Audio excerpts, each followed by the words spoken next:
Hi Sean. Hi. Looking back, looking to you've got back to winning ways after that little blip against Cornish. It was a big blip, 45 blips. Disappointing week. To score 6 tries and lose was a bit of a shock to the system, not what I'm used to. But now the boys had a good week. All credit to them. They knuckled down. They recognised that it was unacceptable, and they've been completely focused, and that sort of manifested itself in a good performance at London Scottish in a tough game. But they applied themselves really well. It was a great attitude, and they got their just desserts. It's never nice to lose a game, but perhaps going into the business end of the season now, did it perhaps serve a little bit of a kick up the backside for the players?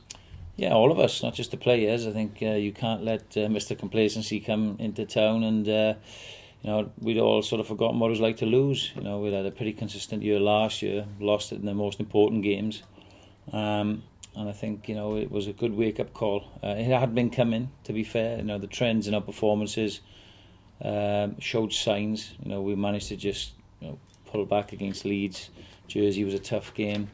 But we've shown a lot of resilience in games, and even in that game, even though we lost, the boys still played right to the death and got the second bonus point, and that's been evident all season, which is really pleasing as a coach to show that there's some camaraderie there, there's some cohesion, a huge amount of fitness, tenacity, and these are things that you need in a long season where it goes down to the wire. So quietly, we're pretty pleased where we are because we're not hitting the straps yet.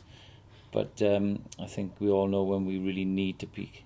So you've got back to winning ways. Now going into this weekend against Moseley, is the message to the players, don't now get complacent? Yeah, and I think that message has been pretty drummed in, and to their credit, they've been excellent. They're really gaining control of their own game, which is good from a coaching point of view. We can help to drive things, but ultimately on the field and on the training field, it's them. It's those guys that really drive it, and they've been excellent. The senior players have been very, very good.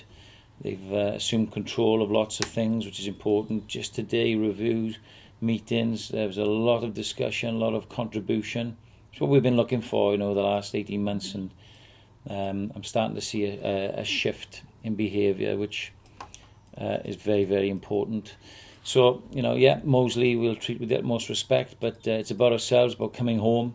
It's about getting excited about playing at home. We've only got one game in February at home at Ashton Gate, and it would be great to see all the fans again. Go back to winning ways. If they can come out and support and push the boys on, then to another performance, that'll kick us on to a couple of tough games we've got away from home later in the month. So, there certainly won't be any complacency this week. What do you expect from Moseley? Because I've heard them referred to as a bit of a bogey team for Bristol. Oh, I wouldn't know that. We won quite comfortably down in their place last time out, but we played very, very well. Look, they're going to have threats across the park. They've got a pretty abrasive bunch of forwards. They've got some good coaches there who get their team prepared. They're off the back of a good win last week. But we need to play fast. We need to play to our ability, and then the rest should take care of itself. But we'll treat them with a lot of respect. I don't know, it's early in the week so far, but any team news that you can bring us ahead of Sunday? Ryan came through 40 minutes. That was a plan. We hope to push that plan on for a little bit more contribution this week. We may tinker a little bit with some positions, but we're starting to build some consistency now. We're looking to rest one or two players who've had a bit of a work rate. Ollie Robinson's recovered and has come back, so he's in contention. Dwayne Peel took a bump to the head, so with all of the shall I say speculation around concussion, then we'll certainly undergo the right protocols that we have in place at Bristol Rugby before we make a decision on him. Other than that, we're ticking along nicely.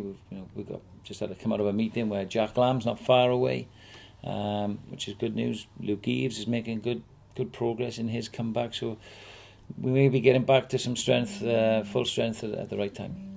And obviously the club, you're concentrating on the games as they come, but you've also got one eye on next season and looking to bring players in. Obviously Gavin Henson's coming ahead of next season. But is there any progress in trying to bring him in sooner than that?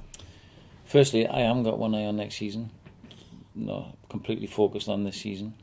Gavin Henson, we've signed for next season, yes, but the whole aim was to try and get him to play a part in this season. You know, we're off that at the moment, but it would be absolutely fantastic if we could secure his services this time of year now. You know, what an acquisition he would be. He certainly lighted up the Championship and Ashton Gate. You know, a tremendous player, got a lot of time for, huge talent, presence, skill, aura. And he really lifted the squad as well now and helped some of the younger players. So we're working hard on that, and wouldn't that be a coup if that happened? But we'll have to wait and see where we are with that.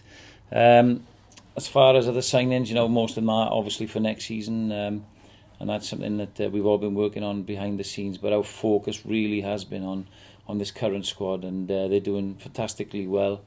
It's not easy going along week to week with the expectation on them and the changes in selection and the pressure that we're putting on them and they're putting on themselves. So we're really pleased with the way they're functioning. And of course, we've brought in the likes of Tommaso Benvenuti and Ross McMillan, who've added to the environment and have really sort of been accepted into the group really quickly by the boys.